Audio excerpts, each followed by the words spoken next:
The yard looked festive. That was the first thing I noticed when I pulled up, white folding chairs arranged in rows, a catered spread on rented tables, a banner strung between two oaks that read honoring excellence in gold letters. My mother had called it a family gathering. Dress nicely, she'd said. Something's being announced. I wore a slate gray blouse and pressed trousers, which felt appropriate for a celebration.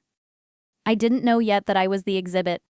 There were maybe 45 people seated by the time I arrived.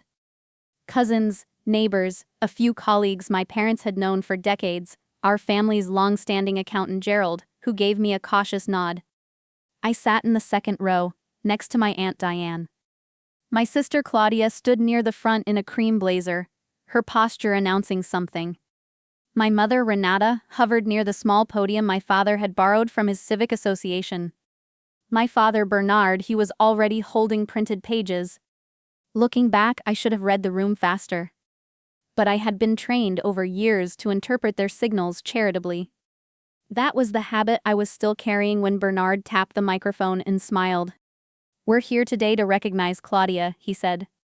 "Her promotion, her accomplishments, the kind of choices that make a family proud." People applauded. Claudia tilted her head modestly. I applauded too, because I genuinely meant it. Then my father turned the first page over. But a celebration of one child sometimes requires honesty about the other. The applause faded faster than he'd expected. I understood in the space between one breath and the next. I set my phone face down on my knee, and I folded my hands. I made my expression neutral, because I'd learned early that showing anything gave them material to use. Bernard began reading. He framed it as life lessons, broad observations about the kinds of decisions that set families back. But he used my name. Mara resigned from her position at Delacroix Financial, without another offer in place. A few people shifted. Mara's decision to end her relationship with Owen caused a great deal of disruption for all of us. Someone near the back made a soft sound, the kind people make when they want to seem compassionate but are mostly relieved it isn't them. We raise these examples not to shame, but to illustrate the difference between reactive choices and strategic ones. He looked directly at me. Claudia has always been the latter. Have you ever been publicly described as a cautionary tale while seated in the front row? There is a specific quality to that silence. Not hostile, exactly, but participatory.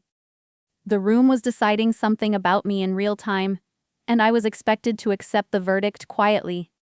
I counted 9 separate references to my name. My Aunt Diane touched my wrist once, lightly. I didn't move. Then my father read the final paragraph. "We hope Mara will use this occasion to reflect, and that someday she will find the discipline her sister has demonstrated." The applause was uncertain, scattered, shorter than he'd intended. I stood up. Not dramatically. I didn't make a sound before speaking. I simply rose, and the shift of my standing created its own silence. "I'd like to add something," I said, and my voice came out level, which surprised even me. My father's expression flickered. "Mara, 3 weeks ago," I said, "I received a forwarded message by accident. The sender didn't realize my number was still in the thread. I looked at Gerald, the accountant, because he was one of the few people there I knew to be genuinely fair. I kept the audio, because I wasn't sure what I was going to do with it. I think now I should just play it." My mother stood up. "This is not the time." I pressed play. Renata's voice came through the phone speaker, clear and unhurried, the way she sounds when she's organizing logistics. "Bernard, the format should be subtle. We acknowledge Claudia, and then we use the contrast. Don't call it criticism. Call it reflection. People won't push back if it sounds like concern." Then my father's voice. "What about the Delacroix thing? She'll say the department was cut." And my mother again. "Then we address work ethic generally. Let people draw their own conclusions." A pause.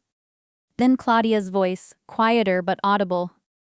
"If Owen's family is there, even better. They already think she's unstable. This just confirms it." I let it run for another 15 seconds, then I stopped it. The yard had gone absolutely still. Not the polite quiet of an audience waiting, the stunned stillness of people recalibrating. Gerald set down his drink. My cousin Theo, who had always defaulted to my parents' version of every story, was staring at the ground. Owen's older sister, who had apparently been invited without my knowledge and was seated near the catering table, stood up slowly and walked toward the side gate without looking at anyone. My mother said, "That's a private conversation taken completely out of context." "The context is in the recording," I said. I picked up the microphone from its stand, because I wanted everyone to hear me clearly and I didn't want to raise my voice. I left Delacroix because the compliance division was restructured, and my role was eliminated. I have the paperwork.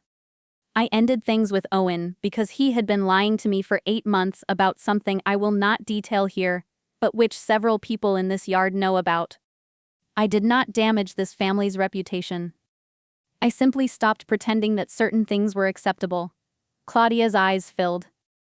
For a moment I thought it might be genuine, and then I recognized the expression as the same one she'd used at our grandmother's funeral. My father said quietly, "You're humiliating us." "No," I said. "You planned this."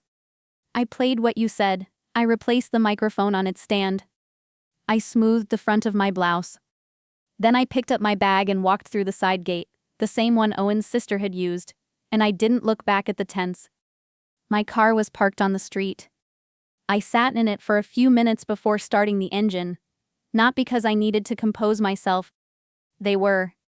The catered event was still visible in my rearview mirror as I pulled away, the banner between the oaks, the white chairs beginning to empty. My father called 4 times that evening. I didn't answer.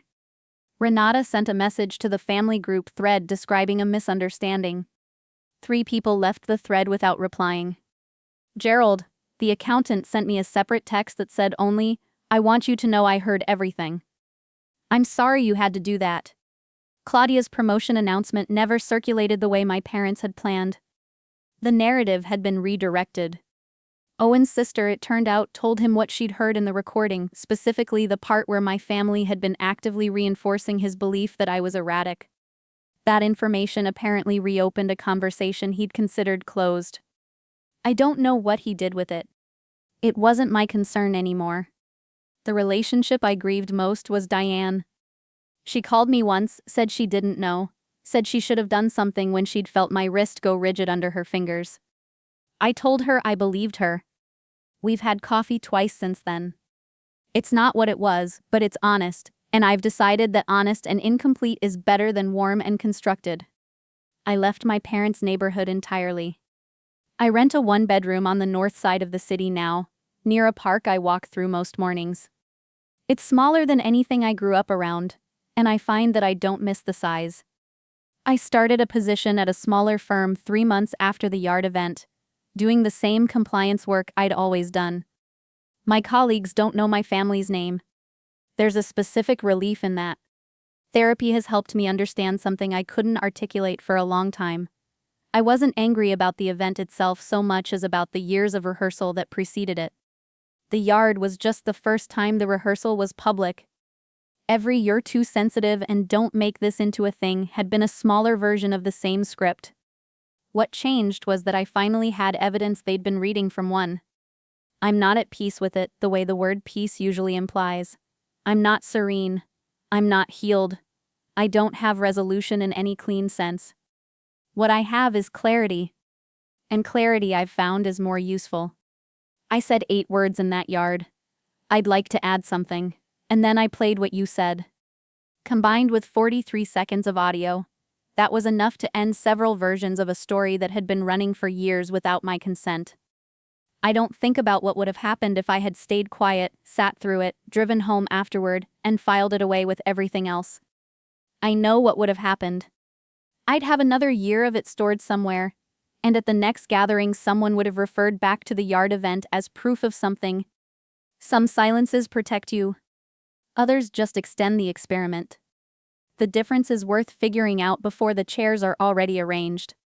What I keep turning over is this: if the people who are supposed to know you best are willing to script your humiliation in advance, what does it tell you about every casual kindness that came before it? And here's what I'd ask you to sit with.